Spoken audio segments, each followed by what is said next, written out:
Bienvenidos al curso Taller de Creación y Realización Cinematográfica.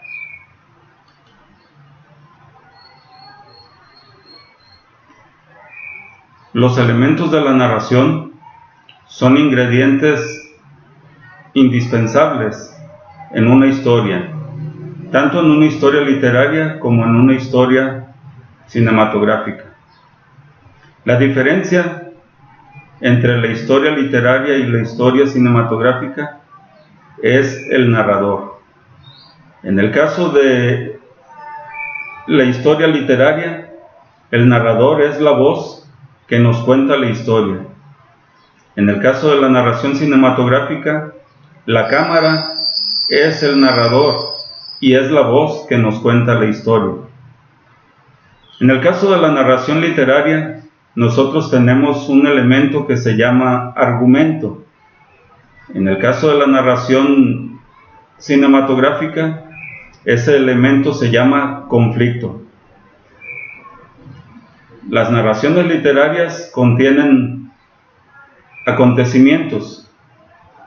Las narraciones cinematográficas contienen acciones. Y de ahí hacia adelante son idénticos para una narración y para otra los personajes, el espacio y el tiempo. En la sesión anterior habíamos hablado del conflicto y habíamos dicho que era la lucha de fuerzas abstractas. Claro que estas fuerzas no son visibles, no son palpables, no son tangibles. Se vuelven visibles o tangibles o palpables cuando están encarnadas en los personajes. De tal manera entonces que el amor está representado, por ejemplo, por Romeo y Julieta, y el odio por los Capuleto y los Montesco, es decir, sus familias. Finalmente, este conflicto entre el amor y el odio se resuelve cuando los jóvenes que se aman y que no pueden realizar su amor porque sus familias se odian, mueren. Es la muerte quien le da solución al problema. Pero el problema no acaba aquí o no se resuelve completamente, sino hasta que las familias que están en pleito continuo, en pleito constante o eterno, se convencen de que seguirse odiando no sirve absolutamente para nada, que han perdido a sus hijos y han perdido en ellos el bien más preciado. Por lo tanto, terminan reconciliándose y haciendo que el amor, en este caso, triunfe. Las acciones de Romeo y Julieta son cada una de los hechos que permiten que cada una de las partes que antes habíamos hablado, por ejemplo, el planteamiento, el nudo y el desenlace, se estructuren. En cada uno de los actos hay diferentes escenas y cada una de las escenas contiene diferentes acciones. Por ejemplo, Romeo y Julieta es una obra que empieza con Romeo decepcionado de Rosalina, prometiéndose a sí mismo que no se volvería a enamorar. Así hubiera seguido y la historia no hubiera continuado, de no ser porque los amigos y familiares cercanos de Romeo lo invitaron a una fiesta de disfraces. Esta es la segunda acción. Romeo accede a ir a la fiesta. Tercera acción. En la fiesta conoce a una muchacha que le sorprende mucho, a Julieta. Cuarta acción. Él y Julieta se ponen de acuerdo para continuar con su amor, porque en ese momento ya se sienten enamorados y de ahí en adelante se van sucediendo cada una de las acciones, hasta que Romeo pelea con un individuo que resulta muerto y tiene que huir. Otra acción. Alguien le dice en su lejanía que Julieta se va a casar con su primo Paris. Entonces Romeo se siente muy mal, regresa, habla con el padre Lorenzo. El padre Lorenzo le ofrece un brebaje con el cual puede fingir la muerte, pero Julieta se entera de que Romeo está muerto, va y lo visita en el mausoleo y efectivamente, viéndolo aparentemente muerto, ella no sabe qué hacer de su vida para la posteridad, y entonces decide besarlo y morirse también. Bueno, cada uno de los hechos de los que vamos hablando es en sí lo que le da cuerpo al conflicto y a cada una de las partes del conflicto, el planteamiento, el nudo y el desenlace. Y en ese sentido, nosotros tenemos pues que cada una de esas acciones son lo que complementa la historia de la que hablamos. ¿Quiénes son los personajes? Los personajes tienen diversas clasificaciones. Se clasifican como principales, secundarios y ambientales. Los personajes principales son aquellos a quienes afecta de manera directa el problema de la historia, los que sienten el dolor, los que lo sufren, los que están metidos en un laberinto y no pueden salir de él. Ellos son los personajes principales. Según ciertas clasificaciones, los personajes principales pueden subclasificarse como personajes protagonistas y antagonistas. Son protagonistas los personajes que siempre llevan el mando de las acciones, son los que ejercen, los que tienen la iniciativa, y los antagonistas son los que frenan esas acciones. En una clasificación diferente también se habla de personajes de carácter, que los personajes principales son personajes de carácter, y estos personajes de carácter siempre tienen características físicas, psicológicas, sobrehumanas. Son individuos que hacen cosas extraordinarias que ningún ser humano puede hacer. Por ejemplo, tener una fuerza enorme, como el caso de Hércules y de Sansón, o poder volar, como en el caso de Superman. El hecho de no ser vulnerado por una bala porque su cuerpo es de acero. El tener una capacidad mental tremenda, como en el caso de Calimán, o una fuerza a toda prueba, como en el caso de Jean Valjean de Los Miserables de Víctor Hugo. Existen otros personajes dentro de esta misma clasificación que se llaman personajes tipo. Los personajes tipo son los que representan a una clase social determinada, por ejemplo, o una condición social determinada. Por ejemplo, un obrero es el mismo obrero de todos los países y de todas las fábricas. Un alcohólico, si se emborracha con whisky o con vodka o con tequila o con Tonayan, no deja de ser un alcohólico. Una monja, si la vemos con la India María, o si la vemos en El Exorcista, o si la vemos en El Crimen del Padre Amaro, sigue siendo y comportándose como una monja. Es más, hablando de ministros de la iglesia, el obispo de Los Miserables, que es una persona honorable, justa, austera, extraordinariamente bondadosa, es igualito que en El Exorcista, porque se viste de la misma manera, tiene las mismas prácticas, aunque las acciones que ejerce en esta nueva obra sean diferentes. Y ese mismo ministro de la iglesia es el Padre Amaro, y ese mismo ministro de la iglesia es el Padrecito de Cantinflas. A lo que nos referimos es que cuando vemos a uno, sabemos cómo son todos los de su especie.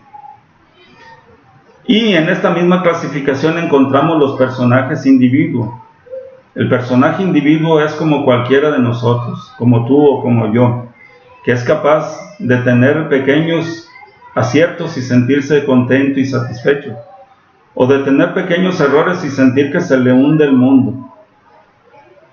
Para Sansón, por ejemplo, terminar con los filisteos, recuperar su fuerza y tirar el templo de los filisteos, era un problema de su cotidianeidad y a la altura de sus fuerzas.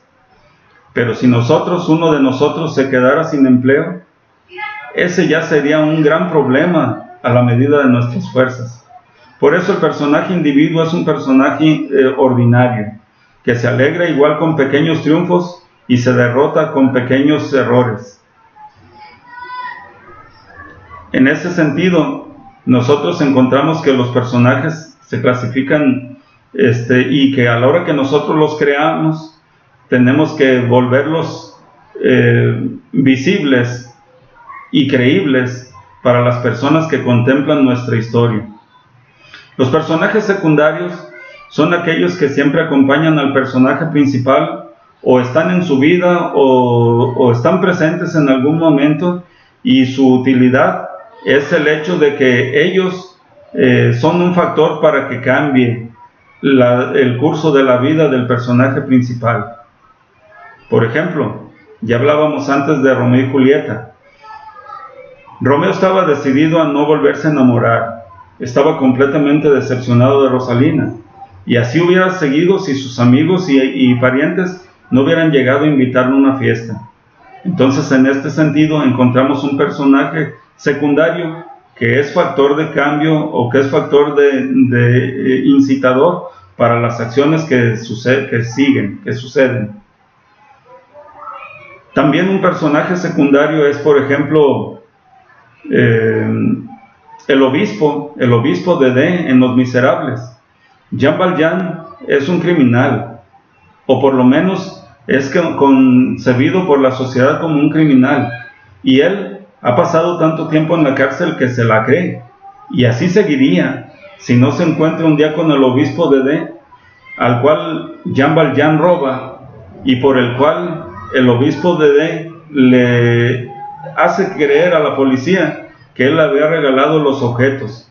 Esto estremece fuertemente a Jean Valjean, y a partir de ese momento, aunque él no lo declare, sí se propone en el resto de la novela ser un mejor individuo. Un típico personaje secundario es el Watson de Conan Doyle, el Watson que acompaña siempre a Sherlock Holmes y que de alguna manera es el narrador de las historias de Sherlock Holmes.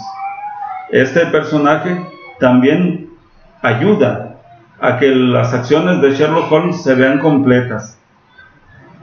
Interviene de alguna manera aunque el problema no le afecta directamente. Bien, los personajes ambientales de nuestra primera clasificación son los personajes que no aportan nada, ni padecen el problema de primera mano, ni intervienen en el problema de segunda mano. Son personajes que están ahí como elemento decorativo. Imagínense ustedes la cantina de Don Juan Tenorio. Cuando Don Juan Tenorio llega a la cantina a escribir una carta, si estuviera vacía de malditos. Pero no, los malditos están haciendo bulla, se están moviendo, hablan fuerte, etcétera, gritan lo demás y no permiten a Juan Tenorio concentrarse para escribir la carta que tiene que escribir. Por eso entonces Juan Tenorio empieza diciendo: Juan, gritan estos malditos, pero mal rayo me parta si en terminando la carta no pagan caro sus gritos. Personajes ambientales también son todos aquellos que vemos en películas épicas como Troya, como Gladiador, como películas de la Revolución Mexicana o de la Segunda Guerra Mundial, de muchos soldados que se enfrentan unos contra otros y que se mueren en la batalla, pero la cámara los ve caer a todos, y sin embargo no se detiene a ver la vida de cada uno, sino solamente de los personajes principales. Solamente se detiene a contarnos la historia de los personajes principales. Bien, el siguiente elemento es el espacio, y el espacio es el lugar o los lugares donde ocurren los hechos de la historia. En el teatro todo ocurre en un mismo escenario, todo ocurre en un mismo lugar, aparente, porque cuando la obra dura más de un acto, hay que cerrar el telón y mantenerlo unos minutos cerrado para que cuando lo abramos el escenario nos muestre un lugar, un espacio diferente. Si en el primer acto empezamos viendo la sala de una casa, el interior de una casa, y al cerrar el telón y volverlo a abrir, nos encontramos con que los personajes están sentados en la banca de un parque, bueno, pues obviamente aquí nos da una idea de que hay un cambio de lugar, un cambio de espacio. En el cine esto es más fácil, porque la cámara puede seguir al personaje a todos los espacios que el director o que el autor nos quiera mostrar durante toda la historia. Es extraordinariamente más sencillo, aunque sea más caro y aunque sea también un recurso algo trucado. Lo que pasa es que en el teatro todo ocurre frente a los ojos del espectador y no se permiten errores. Incluso el espectador puede perdonar los errores porque entiende perfectamente que al actor se le puede olvidar una parte de su obra y porque entiende que de repente se le puede romper un zapato o que quien estaba a cargo del sonido se durmió y algo le pasó, que la obra de ser trágica termina en ser cómica. Pero en cine no, en cine se tiene mucha posibilidad de corregir todo antes de que el público pueda ver la película, y esto hace que las películas sean productos extraordinariamente bien acabados. Claro, todo depende del presupuesto, del director, del productor y de incluso toda la compañía que hace esto. El tiempo. En el caso del cine y de la narración literaria, el tiempo puede abordarse de manera lineal, viendo cómo un personaje nace, crece, se desarrolla y muere. O cómo lo vemos el día que se casa y cómo lo vemos tener el primer hijo y cómo lo vemos perder su trabajo y tener que luchar por un trabajo nuevo y ver que el hijo crece y que se enferme, todo eso, de una manera secuencial, de una manera cronológica. Pero también el tiempo puede ser manejado de manera psicológica, y este es el recurso que vuelve más interesante la narración del cine. Nosotros, por ejemplo, empezamos viendo una película con una persecución y nos damos cuenta de que en esa persecución hay un carro que va a toda velocidad por distintas calles de la ciudad y varias patrullas que están detrás de él también a toda velocidad. No tanta, porque si no la persecución se acaba pronto. Es necesario que pasen unos minutos antes de que le dan alcance. Incluso, sin darle alcance, nosotros vemos cómo se suspende la escena y de repente la siguiente escena nos aparece con una leyenda que dice 8 años antes. Y 8 años antes nos muestran un individuo que está viviendo de manera cómoda y alegre en su propia casa, que está lavando la fruta y picándola o rayándola para darle de comer a sus hijos y llevárselos a la escuela, mientras la madre ya se enferma en su recámara. Entonces, a partir de aquí, nosotros vamos conociendo la historia hasta el momento en que empieza la persecución de nuevo en otro momento de la historia. Y allí nosotros nos enganchamos a lo que sigue de la película, a cómo va a terminar la película. Lo primero fueron los antecedentes de por qué se había dado la persecución, y lo segundo es qué va a pasar después de la persecución. ¿Lo atrapan o no lo atrapan? Y si lo atrapan, ¿lo meten a la cárcel o no lo meten, o lo matan? Etcétera. En este sentido, por ejemplo, nos encontramos obras literarias, como es el caso del Coronel no tiene quien le escriba, de Gabriel García Márquez, que empieza diciendo: el día que lo iban a matar, Santiago Nazar se levantó a las 5:30 de la mañana. Había soñado con árboles, con pájaros, y tenía en la boca un sabor estribo viejo, etcétera, etcétera. Esto me lo dijo Plácida Linero, su madre, 27 años después. ¿De qué nos damos cuenta aquí? De que a Santiago Nazar ese día lo iban a matar. De entrada nosotros ya estamos agarrando la historia con Santiago Nazar bastante crecidito. No nos aventamos los primeros 20 años de su vida. nosotros empezamos conociendo a Santiago de los 20 años en delante. Y ya sabemos en esa primera línea que lo van a matar. Lo que sigue es saber por qué lo van a matar y cómo lo van a matar. Y luego, cuando 5 o 10 líneas más adelante nos damos cuenta que esto lo dijo Plácida Linero, su madre, 27 años después, vemos cómo el tiempo, con solo mencionarlo, transcurre de manera rapidísima hacia el futuro y también se devuelve de manera muy ágil hacia el pasado. Esto es el manejo psicológico del tiempo. Otra obra de García Márquez, 100 años de soledad, empieza diciendo: aquella tarde, frente al paredón de fusilamiento, el coronel Aureliano Buendía recordó la mañana en que su padre lo llevó a conocer el hielo.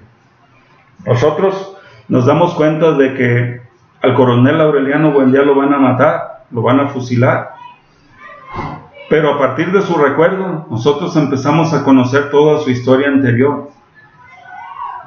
Y es hasta los 2/3 de la novela cuando lo vemos de nuevo frente al paredón de fusilamiento. Y pues al coronel Aureliano Buendía no lo fusilan. Por lo menos en ese momento no se muere. Vistos de esta manera los elementos de la narración literaria y de la narración cinematográfica, pues es deseable que ustedes que están en este curso de cinematografía, no para cineastas, sino para aficionados, para profesores y estudiantes que queremos generar materiales novedosos en nuestras clases, los tengan en cuenta a la hora que vayan a construir, a la hora que vayan a crear sus propias historias.